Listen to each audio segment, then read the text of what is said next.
Hi friends, welcome back to my channel. So ಇವತ್ತು ಪನ್ನೀರ್ ಮಟರ್ ಮಸಾಲ ಹೇಗೆ ಮಾಡೋದು ಅಂತ ಹೇಳ್ತೀವಿ ಸಿಂಪಲ್ಲಾಗಿ. ಸೊ ಚಪಾತಿಗೆ ಅಥವಾ ಅನ್ನಕ್ಕೂ ಚೆನ್ನಾಗಿರುತ್ತೆ. ನೋಡಿ, ಬೇಕಾಗಿರೋ ಐಟಮ್ಸು. ಸೊ ಇದು ರುಬ್ಬಕ್ಕೆ ಬೇಕಾಗಿರೋದು ಒಂದು ಟೊಮೆಟೊ ತೊಗೊಂಡಿದ್ದೀವಿ, ಹಸಿರು ಮೆಣಸಿಕಾಯಿ, ಕಾಯಿ, ಬಾದಾಮಿ. ಓಕೆ. ಸೊ ನೆಕ್ಸ್ಟು ಒಗ್ಗರಣೆಗೆ ಏನೇನು ಬೇಕು ಅಂತ. ಸೊ ಶುಂಠಿ ಬೆಳ್ಳುಳ್ಳಿ ಪೇಸ್ಟು, ಇದು ಬಟಾಣಿ, ಹಸಿ ಬಟಾಣಿ, ಮತ್ತು ಕೊತ್ತಂಬರಿ ಸೊಪ್ಪು, ಒಂದು ಈರುಳ್ಳಿ, ಮತ್ತು ಪನ್ನೀರ್ ತೊಗೊಂಡಿದ್ದೀವಿ, ಅಚ್ಕಾರದ ಪುಡಿ, ಅರಿಶಿನ ಪುಡಿ, ಗರಂ ಮಸಾಲ, ಮತ್ತು ಇದು ಕಸ್ತೂರಿ ಮೇಥಿ. ಹೇಗೆ ಮಾಡೋದು ಅಂತ ಹೇಳ್ತೀವಿ. ಈಗ ಮಾಡೋಕ್ಕೆ ಬಾಣಲಿ ಇಟ್ಕೊತಾ ಇದ್ದೀವಿ. ಸೊ ಅದಕ್ಕೆ ಸ್ವಲ್ಪ ಎಣ್ಣೆ, ತುಪ್ಪ ಹಾಕ್ಕೊಂಡಿದ್ದೀವಿ. ಸೊ ಈಗ ನೋಡಿ, ಎಣ್ಣೆ ಕಾಯ್ದಿದೆ. ಸೊ ಅದಕ್ಕೆ ಕಸ್ತೂರಿ ಮೇಥಿ ಹಾಕ್ಕೊತಾ ಇದ್ದೀವಿ. ಸೊ ಇನ್ನೊಂದು ಸ್ವಲ್ಪ ಎಣ್ಣೆ ಕಾಯಬೇಕಿತ್ತು. ಎಣ್ಣೆ ಕಾಯ್ದ ಮೇಲೆ ಹಾಕ್ಕೊಳ್ಳಿ. ಈಗ ಶುಂಠಿ ಬೆಳ್ಳುಳ್ಳಿ ಪೇಸ್ಟ್ ಹಾಕ್ಕೊತಾ ಇದ್ದೀವಿ. ಈಗ ಈರುಳ್ಳಿ ಹಾಕ್ಕೊತಾ ಇದ್ದೀವಿ.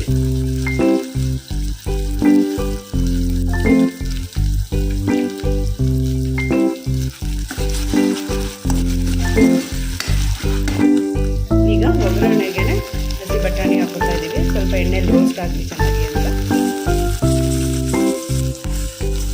ಈಗ ರೋಸ್ಟ್ ಆದಮೇಲೆ ಸ್ವಲ್ಪ ಅರಿಶಿನ ಪುಡಿ ಹಾಕ್ಕೊತಾ ಇದ್ದೀವಿ,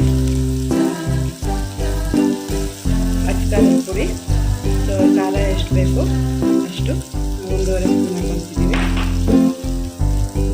ಗರಂ ಮಸಾಲ ಹಾಕ್ಕೊತಾ ಇದ್ದೀವಿ. So 1.5 spoon.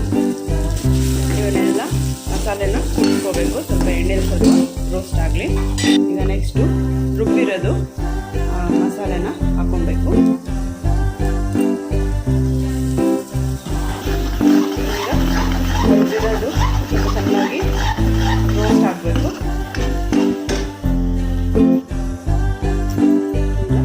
ರುಚಿಗೆ ತಕ್ಕಷ್ಟು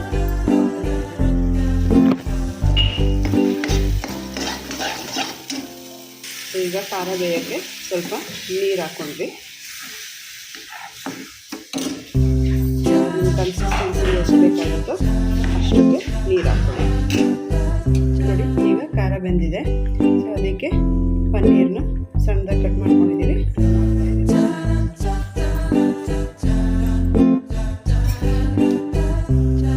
ಪನ್ನೀರ್ಗೇನು ಜಾಸ್ತಿ ಬೇಡ, ಒಂದು ಕುದಿ ಬರೋ ಅಷ್ಟು ಸಾಕು.